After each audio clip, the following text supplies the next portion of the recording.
Hi friends, welcome to my channel. ఈరోజు మనమైతే big బాస్కి వెళ్ళే వాళ్ళు చేయకూడని పనులైతే ఈరోజు మనం తెలుసుకుందాం. బిగ్ బాస్కి వెళ్ళే వాళ్ళు బిగ్ బాస్కి మేము వెళ్తున్నామని బిగ్ బాస్ వాళ్ళు అనౌన్స్ చేయకముందే చెప్పకూడదు.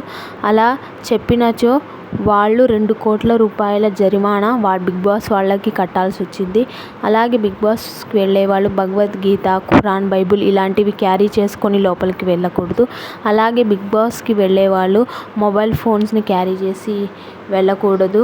అలాగే బిగ్ బాస్కు వెళ్ళే వాళ్ళు బిగ్ బాస్లోకి ఒకసారి ఎంటర్ అయిన తర్వాత మేము బయటకు వస్తామనేది నిర్ణయం వాళ్ళ చేతిలో ఉండదు, ప్రజల చేతుల్లో మాత్రమే ఉంటుంది. ఈ వీడియో మీకు నచ్చినట్టయితే వెంటనే మన ఛానల్ని సబ్స్క్రైబ్ చేయండి. ఇలాంటి మరెన్నో బిగ్ బాస్ అప్డేట్స్ గురించి మీరు తెలుసుకోండి. అలాగే నెక్స్ట్ వీడియోలో అయితే బిగ్ బాస్లో ఎలాంటి పనులు చేయాలి అనేది మనం తెలుసుకుందాం. Thank you.